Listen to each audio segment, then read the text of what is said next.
Bonjour à tous. Bon, on est là pour vous présenter Philippe, vous avez compris. Il va aussi, je pense, présenter son staff pour la saison prochaine, en tout cas ce qu'il peut vous dire à l'heure actuelle. Et puis on fera un point d'avancement sur le mercato avec Eric. Tout d'abord, en premier lieu, on remercie la Fédération française de foot qui a bien voulu libérer Philippe à notre profit. Voilà, donc Hubert Fournier, le président Le Gret. Et je pense que Philippe aussi leur adressera un petit mot après. Et puis voilà, tout simplement, je vais passer la parole à Philippe. Voilà, bienvenue, j'ai déjà dit. Et puis voilà, si en fonction de vos questions, on verra, on attribuera la personne qui répond. Voilà, Philippe, c'est à toi. Oui, bah écoutez, bienvenue à tous. Juste avant de répondre à vos questions, rajouter par rapport, c'est vrai que je voulais remercier Hubert Fournier, le président Le Gret, déjà de m'avoir permis de travailler au sein de la Fédération française de football, qui pour nous, les entraîneurs, reste le temple du football français, tant au niveau des sélections nationales que pour la formation des entraîneurs, des cadres, et puis la possibilité aussi de relever un beau challenge avec le RC Lens, pour lequel, vous en doutez, je suis extrêmement content et fier de pouvoir entraîner et ce club, cette équipe, et puis d'être dans ce club. Est-ce que on va en profiter pour présenter le staff, parce que on demande aux joueurs d'avoir un travail d'équipe, et nous, on est forcément le staff. Moi, je suis très sensible sur ce travail d'équipe, et c'est la garde rapprochée, ceux qui vont m'aider à atteindre nos objectifs avec l'équipe et bien encadrer l'équipe. Alors, je ne sais pas s'il y aura des images de prévues, mais c'est des gens que vous connaissez. Voilà, Philippe Lambert. Alors, je suis malin parce que je vois un petit peu à travers la vitre là-bas. Non seulement je peux.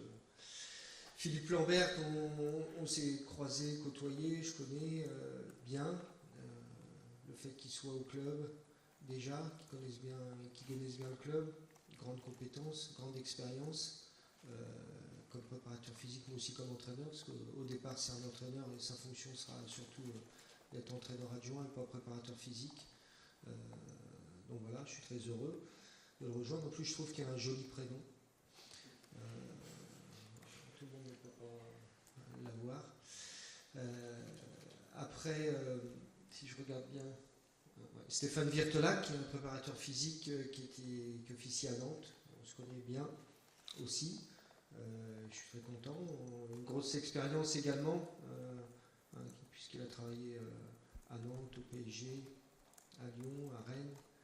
Donc vous voyez que l'expérience, la compétence est de mise dans ce staff. Et puis une figure nouvelle, je pense, pour vous, avec notre ami Thierry Malaspina, qui a un profil d'entraîneur de gardien, qui avait été recruté avant que j'arrive à la formation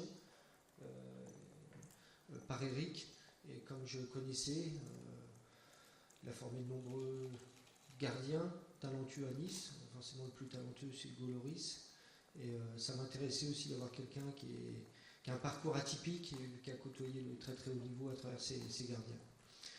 Il y aura certainement un autre adjoint qui viendra nous rejoindre, mais comme pour l'instant c'est pas finalisé, je ne souhaite pas communiquer dessus. Mais donc voilà le staff technique. Et je vous passe la parole si vous avez des questions. Est-ce qu'il faut qu'on vous donne un micro ou pas? Est-ce qu'on leur donne un micro? Non, pas besoin. Ouais. Je suis un peu sourd, comme je suis un peu vieux, il faudra parler fort. Je vais crier, Sébastien de la Voix du Nord. Bonjour. Une question spécifique sur le staff avant les questions générales. On sait que Philippe Lambert avait une espèce de gentleman agreement avec Laurent Blanc. Si Laurent Blanc venait à trouver un club dans les jours, les semaines qui viennent, est-ce que ça peut changer les choses ou est-ce que c'est définitif que Philippe reste avec vous cette saison? Non, Philippe, c'est vrai qu'il y avait cette possibilité-là, Eric pourra rebondir dessus, mais on y a laissé cette possibilité-là, parce que c'est une belle possibilité-là. Mais il nous a confirmé qu'il souhaitait s'investir au RC Lens, donc il sera avec nous.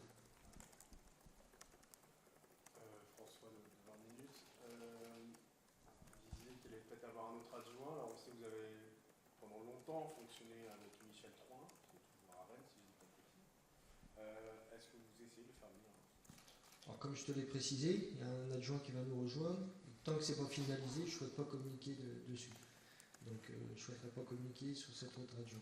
Mais promis, dès que c'est finalisé, vous serez les premiers informés.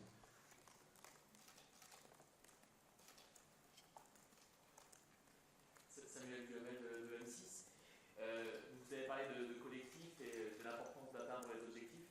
Alors, très concrètement, pour la saison prochaine, quel est l'objectif de l'équipe première de la Cité. Étant donné qu'on ne peut pas atteindre tout de suite la Champions League, non, c'est une bonne question.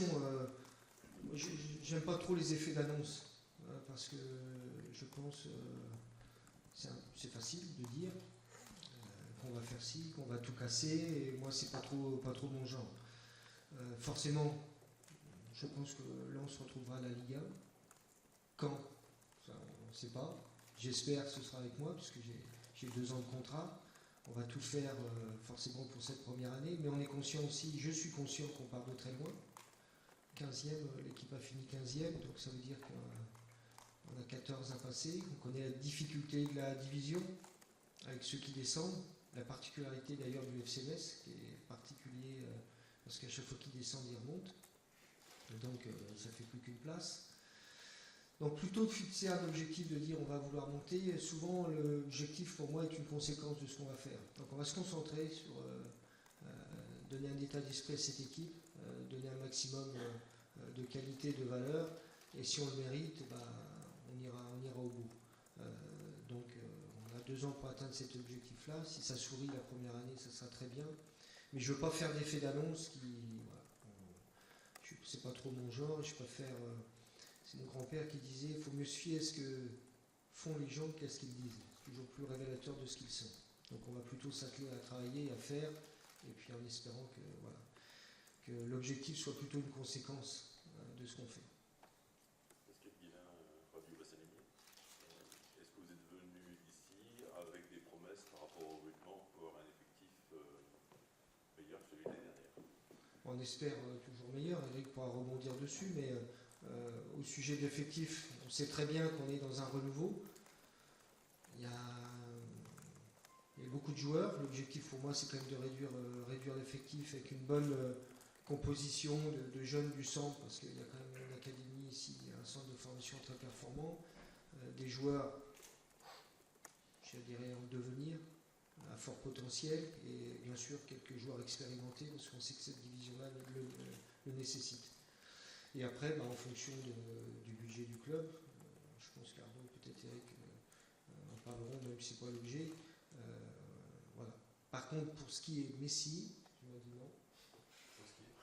Du Messi, non. Sauf Marcel Messi, mais ça c'est le charcutier. Il m'a dit que lui pouvait venir, mais ça ne nous intéresse pas. Non, le but c'est en fonction des moyens du club de trouver forcément les joueurs les plus appropriés à ce que je souhaite.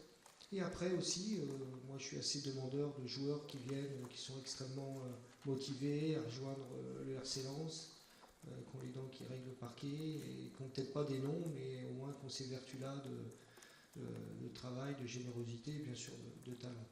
Il y aura beaucoup de nouveaux joueurs, ou c'est quoi, c'est 3-4 joueurs? En fait, François, on fera un point sur le mercato juste après.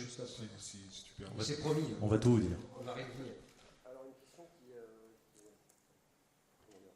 vous concerne tous en fait. Pourquoi toi, Philippe, tu as décidé de venir à Lens? Ouais. Je ne sais pas si dans quel ordre vous voulez répondre. Pourquoi Eric et Arnaud, vous avez décidé de changer d'entraîneur et par ailleurs de porter votre choix sur Philippe? Je démarre. Allez. En fait, ce qui a été retenu chez Philippe, c'est son travail, c'est sa relation avec le travail, sa détermination, voilà, et puis surtout son attachement à l'institution et aux valeurs. Pour ça, on a eu des super échos. Voilà. Je pense que vous aussi. Donc, c'est vraiment les 3 critères qui ont été déterminants pour la vie de Philippe. Eric, tu es d'accord? Oui, alors pour aller un petit peu plus dans le détail, quand il y a une décision club qui a été prise de changer, on a établi un cahier des charges. Et dans ce cahier des charges, il y avait pas mal de choses, notamment de trouver un entraîneur qui avait de l'expérience, qui avait déjà vécu le genre de projet qu'est le projet RC Lens, donc on ne va pas y revenir. On connaît son parcours à Boulogne, qu'il a fait monter, je ne sais plus de quelle division, mais jusqu'à de CFA jusqu'en Ligue 1. Donc c'est quelqu'un qui a de l'expérience effectivement par rapport à ce projet qui est le nôtre. Quelqu'un qui a de la personnalité, quelqu'un qui est un francophone, parce que je trouvais que pour nous c'était aussi important de trouver un entraîneur, pas forcément français, mais en tous les cas quelqu'un qui pouvait communiquer, un bon communicant, et vous voyez qu'il l'est, quelqu'un qui connaisse et qui maîtrise l'environnement d'un club populaire, mais également de la région. Alors lui, il a été Boulogne, Valenciennes, donc c'est quelqu'un que je pense qui est attaché aux valeurs de... Il se dit lui-même, et c'est toi qui le dis souvent, un ch'ti d'adoption, après ce que j'ai compris, donc... c'est quelqu'un qui connaît aussi bien sûr la région, donc cette capacité d'adaptation elle était aussi importante pour nous, qui pouvait s'inscrire dans le projet club et pas dans un projet personnel, parce que le projet club, c'est vrai que quand on l'a rencontré, on lui a rapidement, et il l'a dit notamment, expliqué que dans le projet club, c'était évidemment le centre de formation au centre du projet club, donc c'était évident aussi de trouver un entraîneur qui avait la volonté de travailler avec les jeunes. Donc d'avoir un projet sportif qui sera le sien, bien sûr, un projet de jeu qui sera le sien, bien sûr, mais qui pourra s'intégrer dans le projet club, dans le projet de vie aussi du club. Donc tout ça, c'était important. Et voilà, après, avec des objectifs, bien sûr, qui sont des objectifs avec beaucoup d'exigences, parce qu'il y a une forte volonté, bien sûr, de retrouver le plus haut niveau. Mais comme il le dit lui-même, c'est pas forcément important de le dire, c'est de savoir ce qu'on va faire pour y arriver, quoi. Donc voilà, cette exigence du haut niveau, cette exigence quotidienne de pouvoir mettre le groupe et les joueurs à sa disposition dans les meilleures conditions pour atteindre les objectifs. Donc tout ce cahier des charges qu'on avait écrit, on pouvait considérer que Philippe répondait pratiquement à tout, donc c'est assez naturellement que le choix s'est porté sur lui. Moi, ce qui a été... alors on va sortir de l'institution du club du RC Lens, en rajouter. C'est un club quand même emblématique du football français. On va parler des supporters, ils n'ont pas besoin de moi pour qu'on fasse sa réputation. Moi, il y a deux choses qui étaient importantes. Ce sont les valeurs. Alors ça ne veut pas dire que dans d'autres clubs, il n'y en a pas, mais tout de suite, on m'a tout de suite parlé de valeurs. Et moi, je pense que tout projet sportif, tout projet de jeu s'appuie d'abord sur des valeurs, après sur des compétences et après, bien sûr, sur de la qualité humaine. Et le deuxième critère, c'est sur les qualités humaines. C'est-à-dire que quand vous voyez les trois personnes du club et puis que vous voyez tout de suite que ça se match, qu'on a tout de suite des affinités, la même vision des choses, tant sur le plan du projet sportif que de la manière de le mener, ça a été une évidence. Alors c'est vrai en plus, j'ai une affection pour cette région, je me suis dès 2004 avec Boulogne, après avec Valenciennes, senti très à l'aise.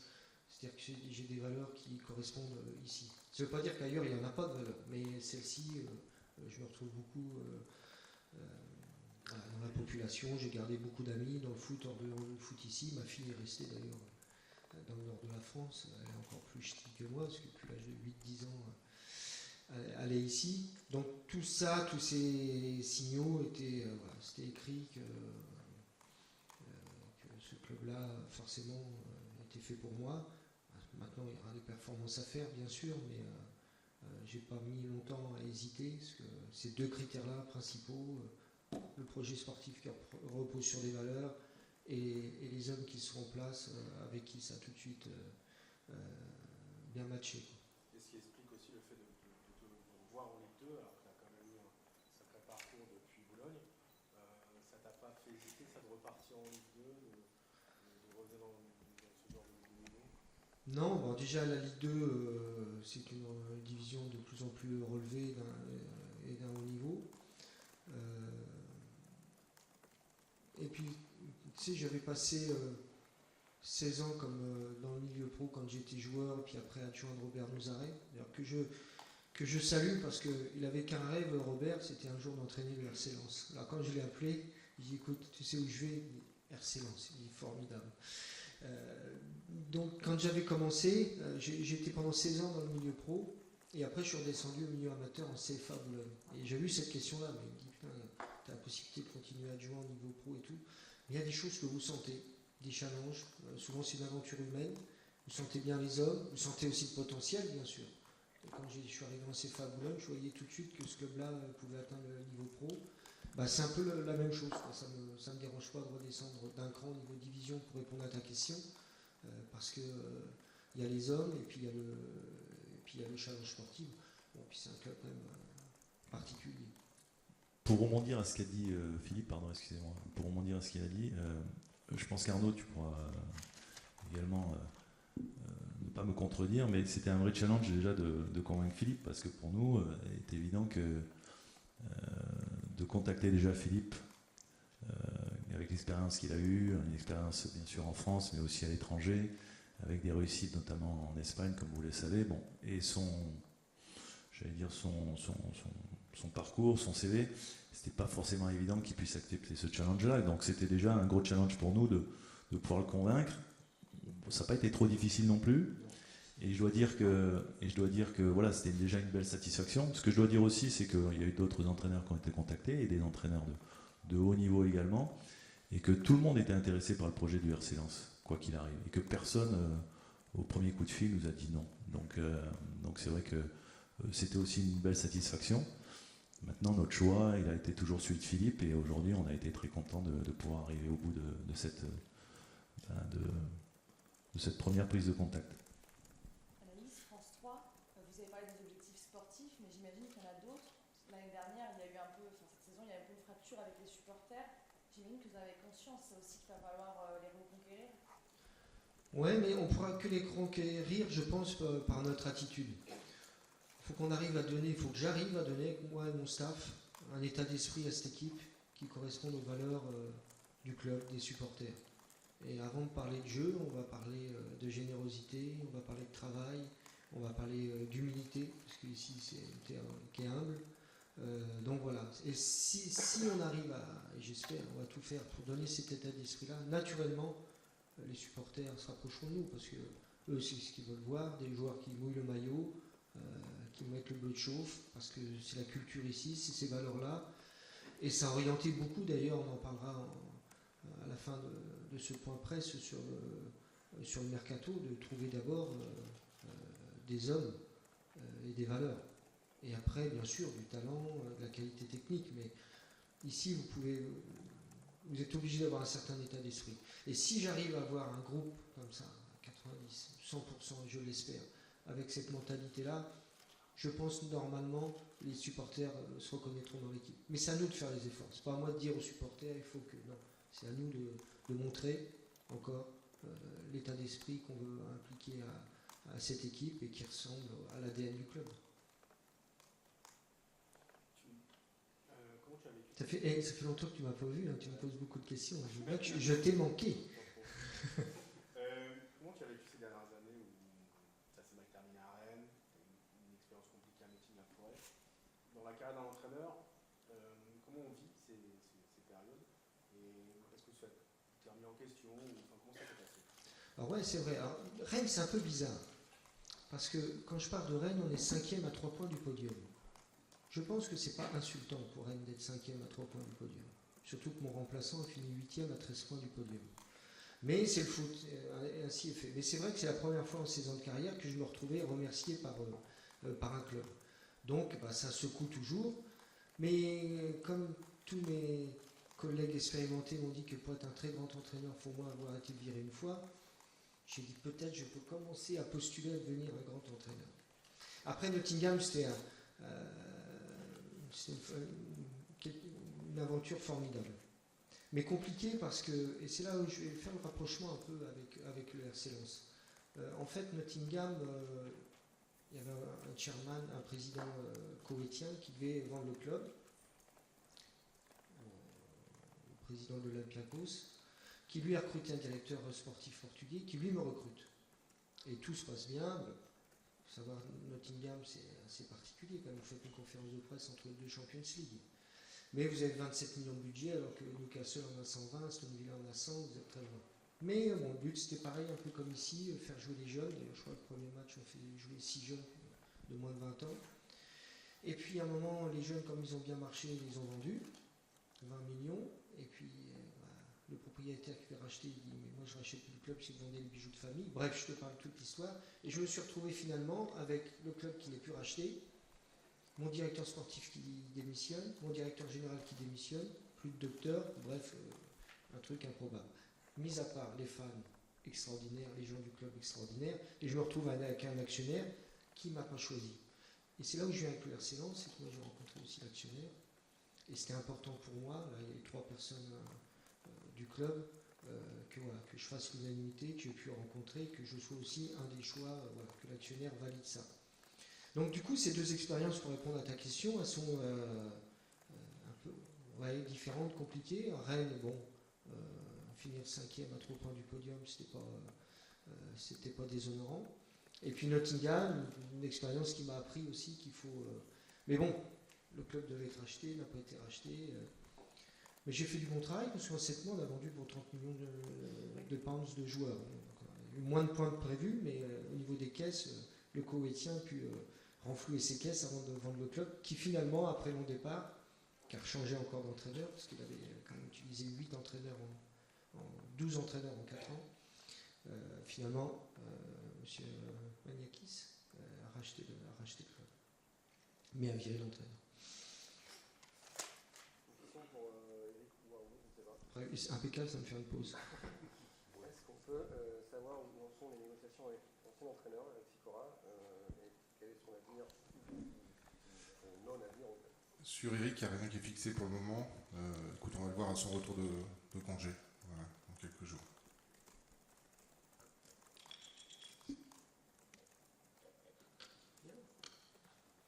Dernière question. T'insistes, hein. Et t'as tout ton temps, on est là pour vous. Tu as parlé pour l'attachement aux valeurs. Ouais. Tu as dit pour les valeurs, mais est-ce que tu peux rentrer un peu plus en détail? Qu'est-ce qui te plaît ici?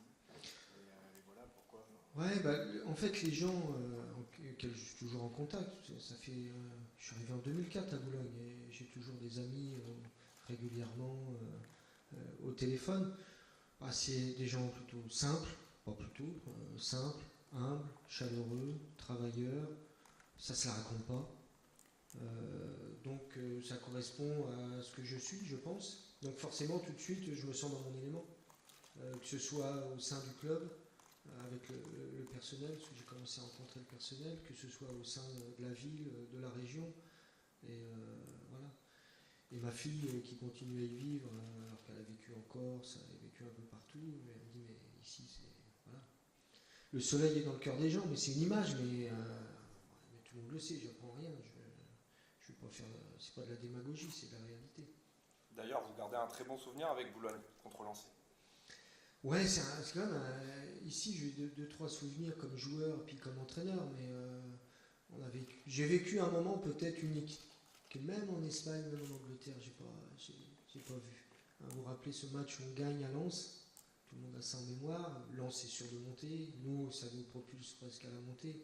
Et voir l'envahissement de terrain et les supporters lensois s'agglutiner sur la tribune de Boulogne et chanter ensemble, s'échanger les écharpes, ici vous pouvez voir ça.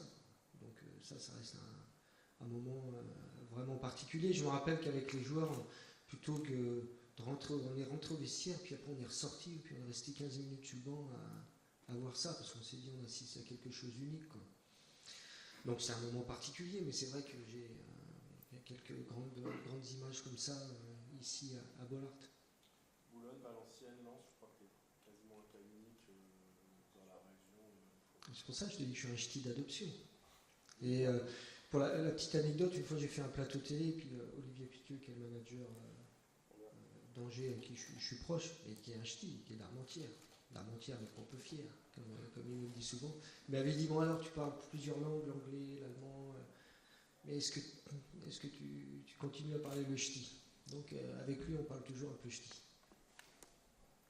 Philippe, est-ce qu'on peut savoir en détail le programme de préparation que tu as fixé?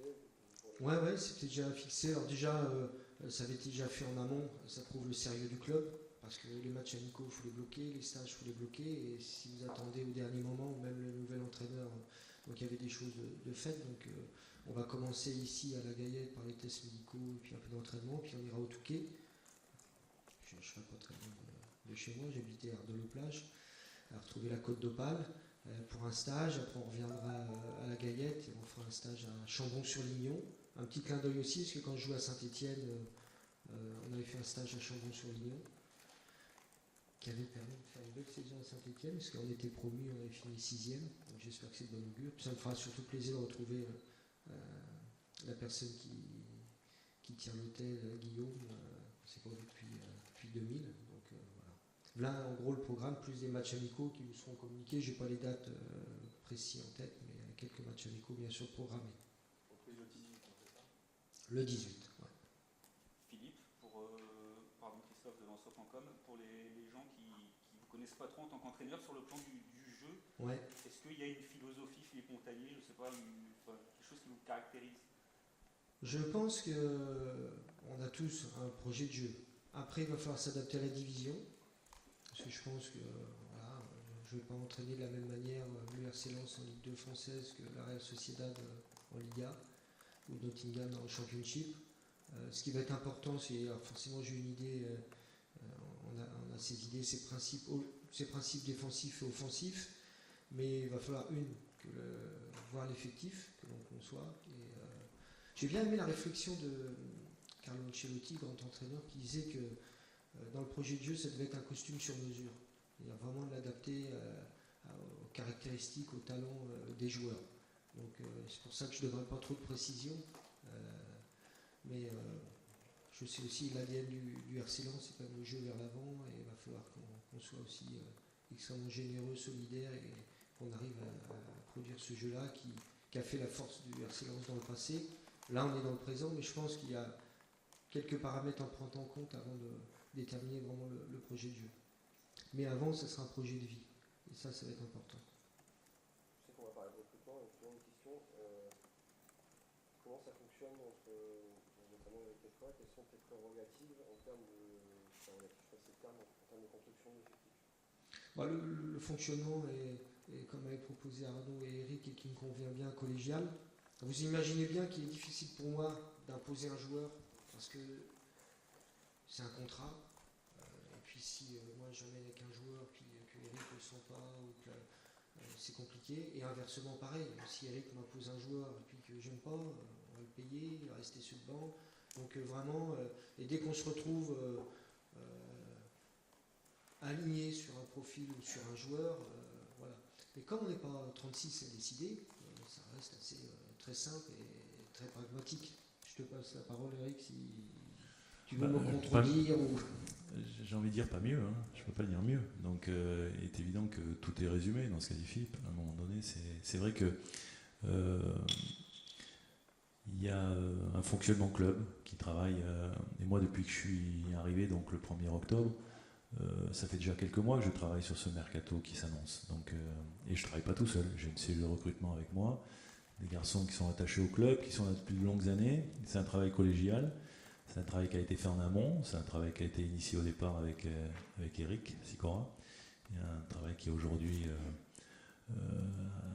qui se continue avec Philippe, bien sûr. Donc il est évident qu'il y a eu des choses et des profils qui ont été identifiés. Et puis on échange, et puis quand on se retrouve, on avance tout simplement, mais je pense qu'on rentrera un petit peu dans le détail des premières orientations assez rapidement. Là. En fait, moi, ce qui me plaît, c'est, et vous l'avez bien compris, c'est le travail d'équipe, mais pas seulement avec mon équipe, avec mon staff, avec le club. Moi, je suis venu au football, par la passion, comme beaucoup, la passion du jeu, mais surtout le partage. On a envie de jouer avec les copains dans la cour d'école, on n'a pas envie de jouer tout seul. Donc moi je suis très attaché à ce travail collectif, que ce soit avec mes joueurs, que ce soit avec mon staff, ou que ce soit avec la direction du club. Et tout le monde est important. J'ai croisé les femmes de ménage, voilà, ce sont des gens importants pour le club. Parce que moi j'aime bien que tout soit propre, nickel. Grâce à elles, quand je vais dans les endroits, c'est propre, ça sent bon et on peut bien travailler. Donc cette notion collective est importante, et elle l'est aussi pour le recrutement. Il n'y a aucun intérêt, comme il l'a dit, d'imposer des joueurs. parce que ça serait à l'encontre de l'institution RC Lens si on fait venir des joueurs que l'entraîneur n'a pas envie de faire jouer. Et inversement, il n'y a aucun intérêt non plus pour Philippe d'imposer des joueurs. Donc c'est un travail, comme il l'a dit, c'est un travail collégial.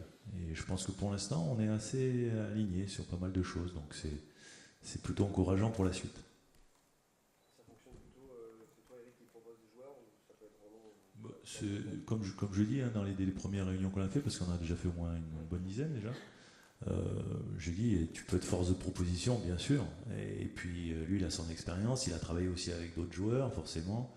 Il en connaît, et puis il pense peut-être à des joueurs auxquels on n'a pas pensé, parce qu'à un moment donné, on se dit, ben, c'est pas possible pour nous. Donc ça peut être effectivement, c'est un échange qui va dans les deux sens. Ouais. C'est vrai que j'aime pas imposer les choses, j'aime bien aussi que ça soit des deux côtés.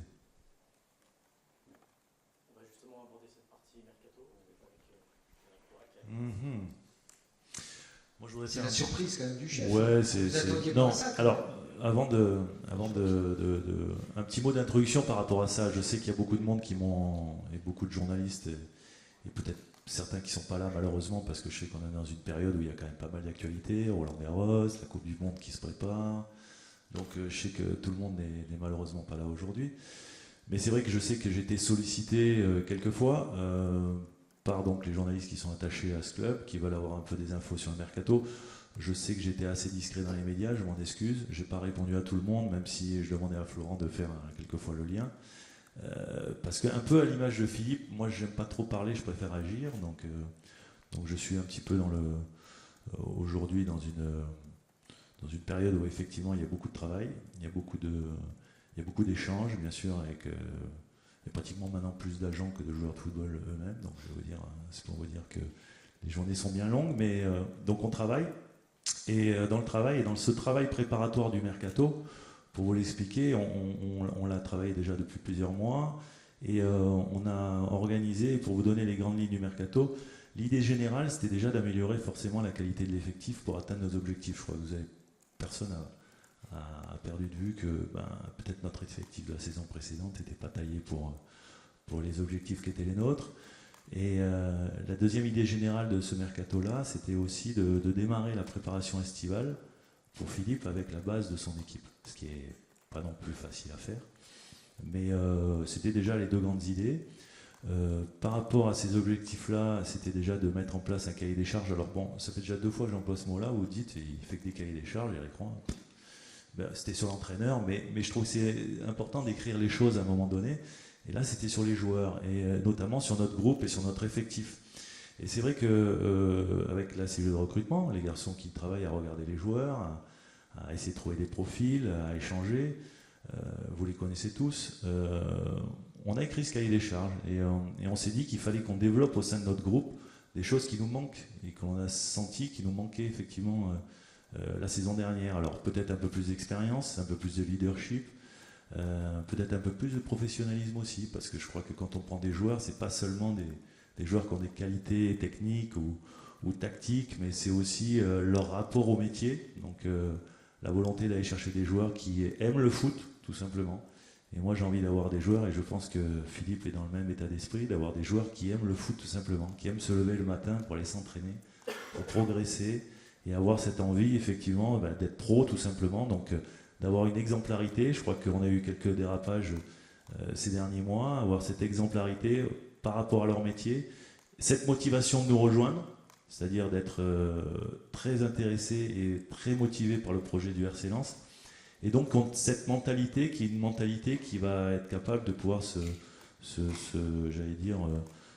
s'épanouir réellement dans le projet qui est le nôtre, et dans le Nord notamment au Racing Club de Lens. Donc ça c'était la première des choses dans le cahier des charges. Il y avait aussi la volonté d'avoir des joueurs un peu plus français peut-être. On est allé chercher beaucoup à l'étranger sur les dernières saisons. Alors je dis au-delà d'être français, peut-être francophone déjà, parce que j'ai toujours trouvé étonnant dans les quelques mois que j'ai vécu au sein de l'équipe, entendre beaucoup parler étranger dans le vestiaire.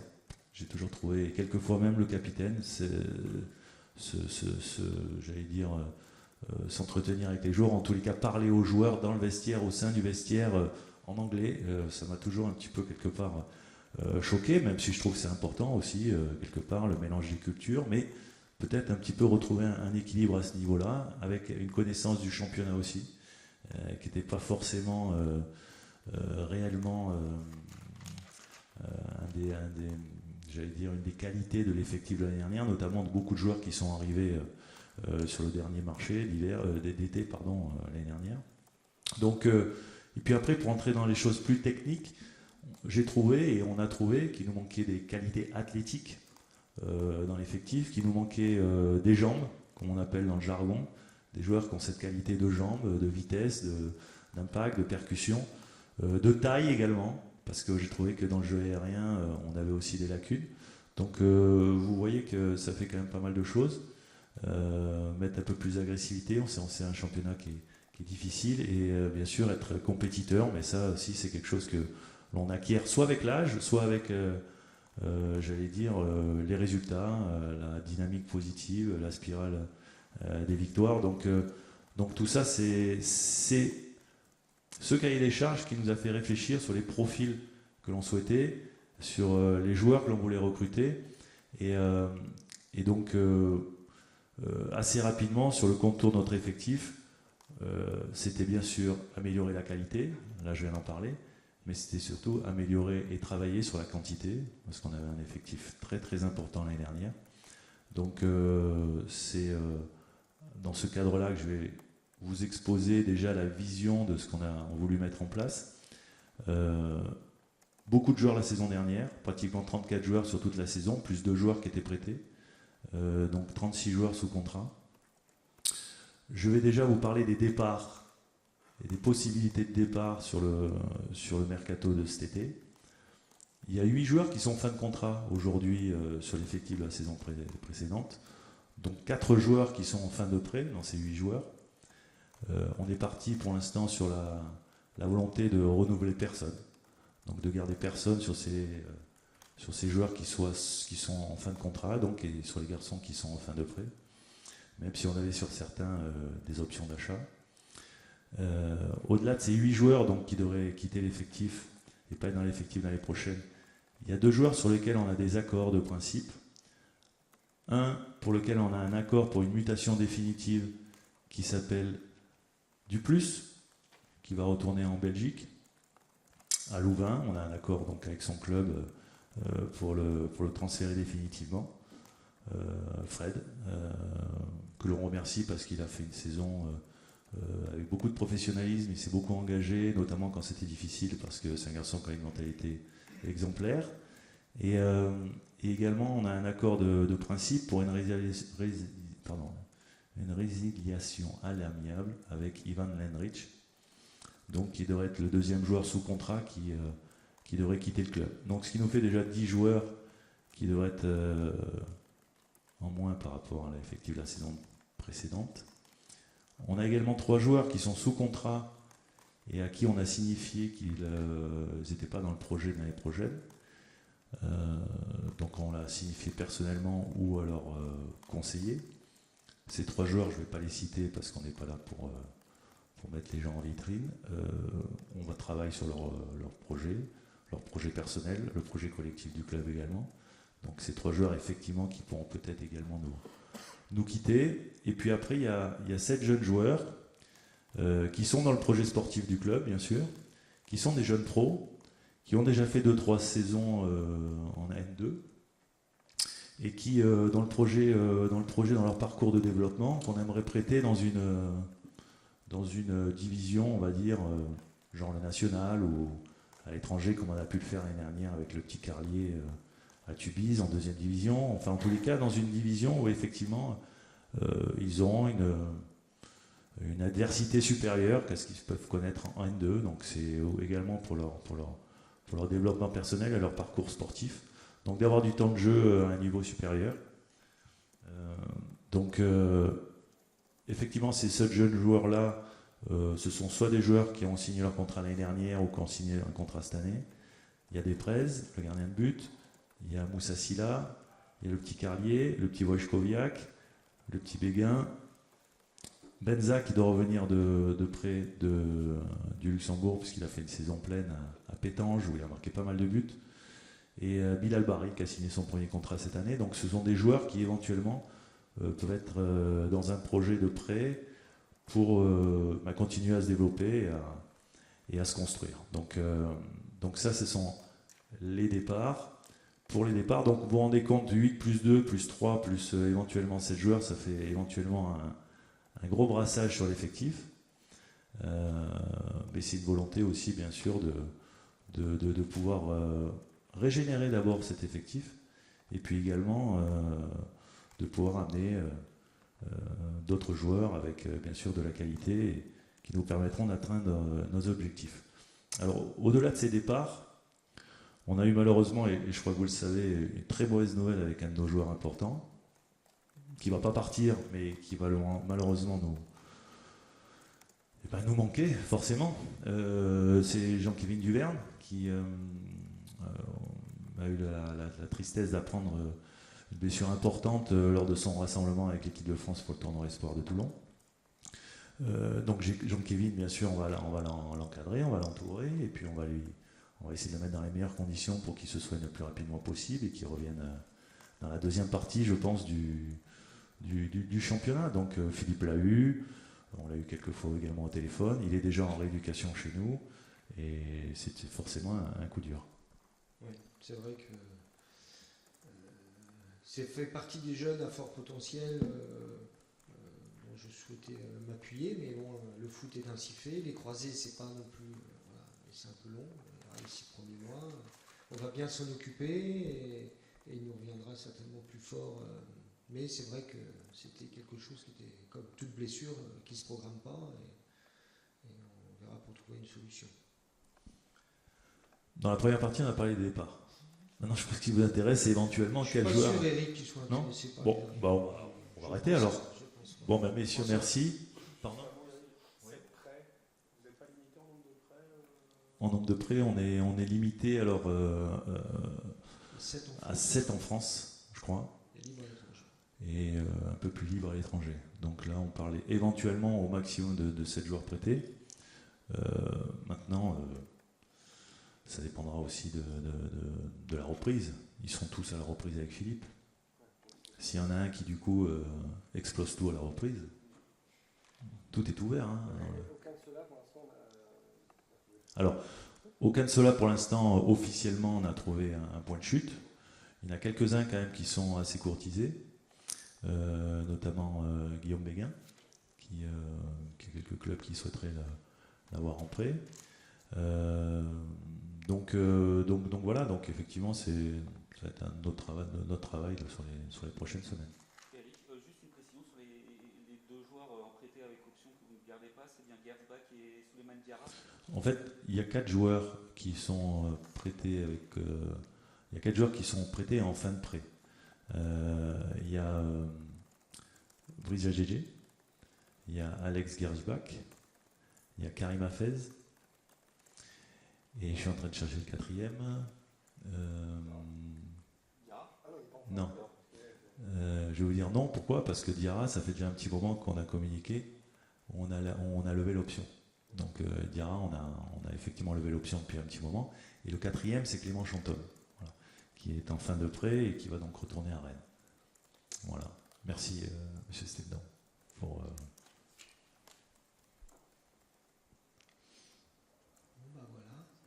Voilà. Moi j'ai une question, est-ce que dans les 3 joueurs que tu ne veux pas citer?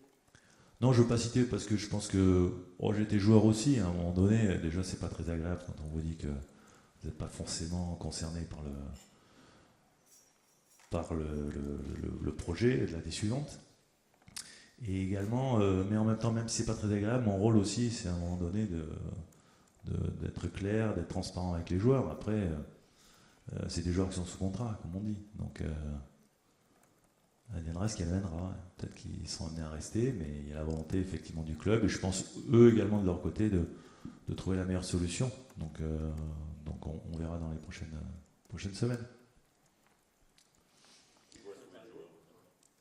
Alors, aujourd'hui, c'est vrai que si on considère que de tous les joueurs dont on a parti qui pouvaient partir potentiellement, il nous reste à peu près une quinzaine de joueurs, qui est un petit peu la base de l'équipe sur laquelle on aimerait travailler la saison prochaine.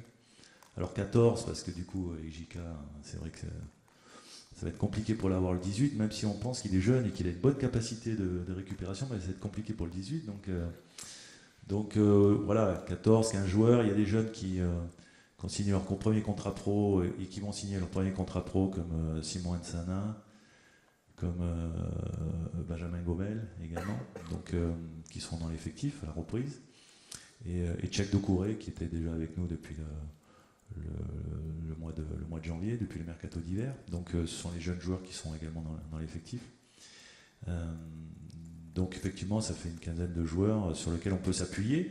Mais après, il faut être conscient aussi d'une chose, c'est qu'on a parlé des départs avant, c'est qu'il y a des départs des fois souhaités, et puis des fois il y a des départs qui ne sont pas forcément souhaités, et puis c'est marrant, mais souvent ceux que nous on veut garder, c'est ceux qu'on va nous prendre. Je ne sais pas pourquoi, c'est des choses un petit peu bizarres. Et puis des fois ceux qu'on veut faire partir, ben, on ne se bouscule pas non plus au portillon. Donc sur ces 15 joueurs, il peut y avoir effectivement d'autres départs, quoi. Donc voilà.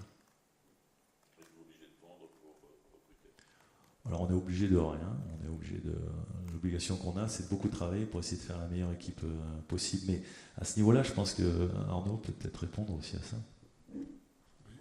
Structurellement, vous le savez bien, surtout quand on est en Ligue 2, on est obligé de vendre. J'ai envie de dire malheureusement, mais voilà, enfin, je pense que vous le savez pertinemment. Après, c'est lié au budget qu'on dépose à la NCG, donc on essaye de faire les choses dans l'ordre. Donc on a eu un budget sans restriction, on a le coach qui est arrivé, puis depuis 15 jours on travaille sur le mercato, donc voilà, mercato ça veut dire entrée et sortie, vous le savez, et il commence dans 72 heures le mercato, donc je pense que ce qu'on va vous montrer après c'est conditionnel, hein, voilà, mais on souhaitait le faire parce qu'on sentait qu'il y avait une petite attente. Voilà. Est-ce que vous avez des offres sur les joueurs que vous gardez ? On a des offres, ouais. On a des offres, pour l'instant, on n'a aucun accord. Voilà. Comment ? Ah, ça vous intéresse donc ? Bon, on va s'y coller alors. Avant de parler des arrivées, oui, effectivement, Arnaud l'a dit, et alors, un petit bémol, on ne travaille pas depuis 15 jours sur le mercato, Arnaud, on travaille depuis plusieurs mois sur le mercato. Non, bien joué, Arnaud. Non. Alors, pour être très clair, pour contractualiser quelqu'un, il faut quand même avoir un budget qui est validé. Enfin, ça veut dire que depuis 14 jours, on peut vraiment rentrer dans le vif du sujet, on va dire. Et donc en 14 jours, si vous voulez, on a un accord de principe qu'on a trouvé avec 4 joueurs et avec leur club. Parce que c'est ça qui est important, parce que ce sont 4 joueurs qui sont effectivement sous contrat avec leur club. Donc les 4 joueurs avec qui on a un accord de principe, qui sont dans un parcours d'homologation médicale et institutionnelle. Médicale, bien sûr, les visites médicales classiques et tout ça. Et institutionnelle, parce qu'on sait que l'homologation à la Ligue, elle pourra se faire qu'à partir du 9 juin, l'ouverture du mercato. Donc les 4 joueurs avec lesquels on a un accord de principe, ce sont Jean-Louis Leca, et la C Ajaccio, Fabien Santonze, Clermont, Ariel Mendy, qui vient de Djambars, au Sénégal, et Yannick Gomis, d'Orléans. Un petit peu plus dans le détail, Jean-Louis Leca, bien sûr, vous le connaissez, gardien de but. Fabien Santonze, qui est un joueur de couloir, latéral droit, ou qui peut jouer un peu plus haut. Et Ariel Mendy, qui est un latéral gauche, donc qui vient de l'académie de Djambars, cher à un de vos anciens joueurs, que vous connaissez bien, n'est-ce pas ? De qui je parle ? Jimmy Albolo-Yoko, bravo. Bravo. Et Yannick Gomis, qui est un attaquant d'Orléans. Donc ce sont les 4 premiers joueurs sur lesquels on a un accord de principe et que l'on va contractualiser assez rapidement. Ce sont tous des joueurs qui ont fait l'objet d'une indemnité de transfert ? Ce sont tous des joueurs qui ont fait... oui. Ouais. Même pour Djambars, Il a été sous contrat avec l'Académie de Djambars, donc voilà. Alors, pour venir sur Ariel, c'est un garçon qui est venu 2 fois nous voir sur les 3-4 derniers mois. Donc on l'a eu pas mal de temps à l'entraînement. Et on a pu se faire une bonne idée quand même du garçon. Voilà.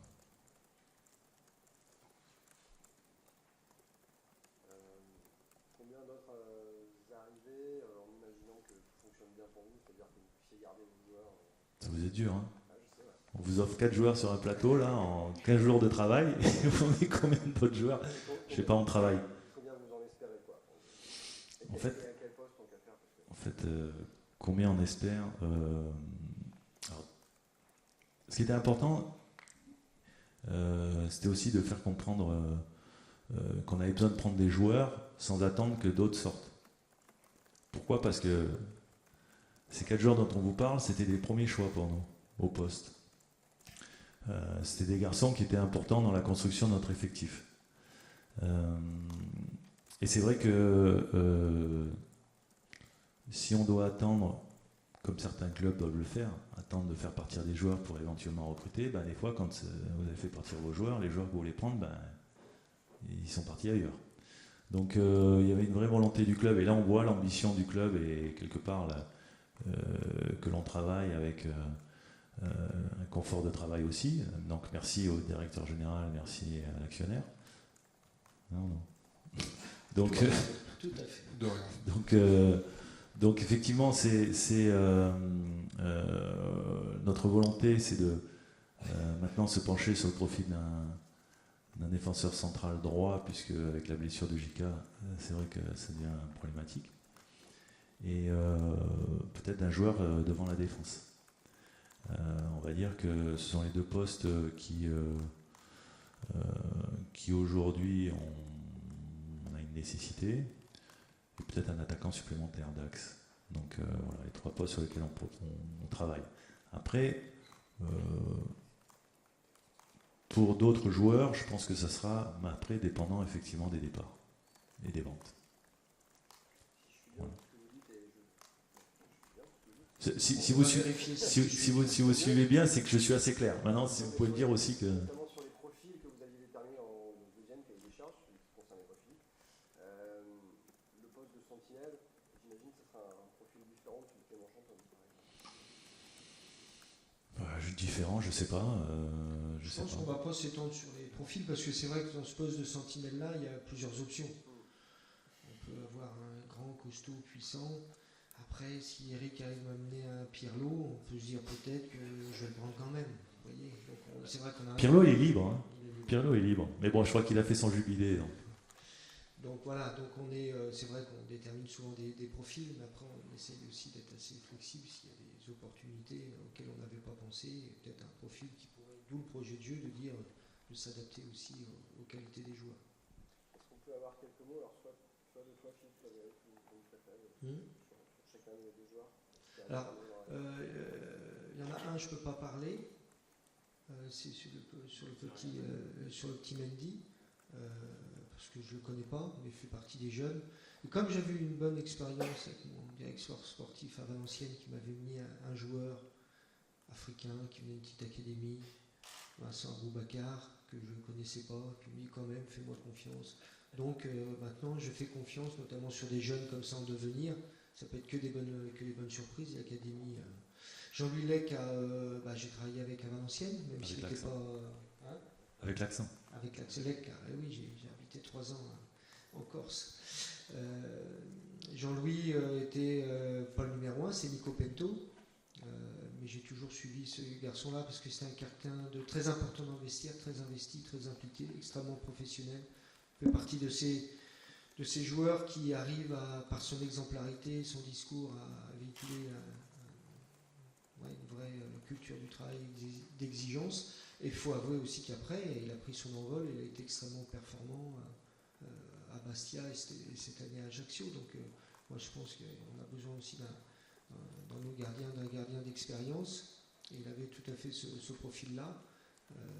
À Fabien Santonze, c'est le joueur, comme je vous disais, à fort potentiel, qui connaît bien la Ligue 2, et qui n'a qu'une envie, c'est de jouer pour le RC Lens et venir au RC Lens. Donc c'est important aussi. On a beaucoup axé sur les valeurs humaines, sur cette détermination, cette volonté de porter le maillot. C'est un latéral moderne, extrêmement rapide, avec beaucoup d'engagement et beaucoup d'activité.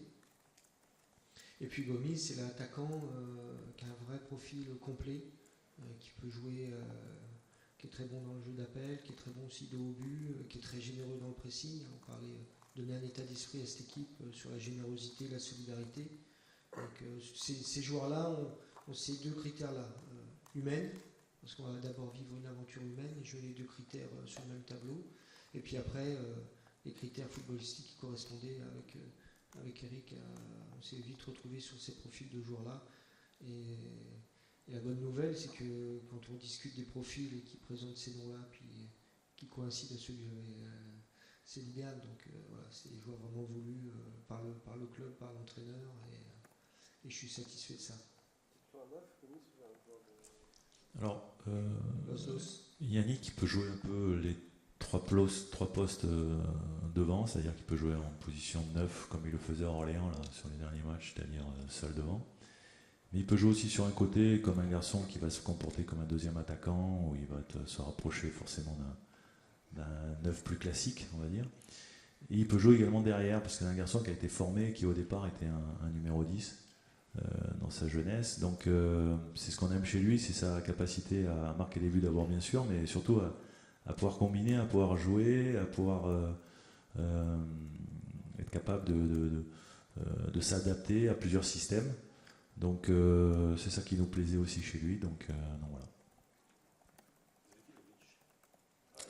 Zvetinovic. Alors Zvetinovic est sous contrat, il fait partie du projet 2018-2019. Donc pour Dusan, il n'y a pas de débat. Qui peut être sollicité par d'autres clubs, mais à l'instar des 14 autres dans notre effectif qui sont dans le projet de cette saison. Est-ce que l'arrivée de Jean-Louis Leca fait que, enfin, Vincent Mouton, Jérémy Vachou ne fait plus partie du projet? Moi, je pense qu'il est important d'avoir.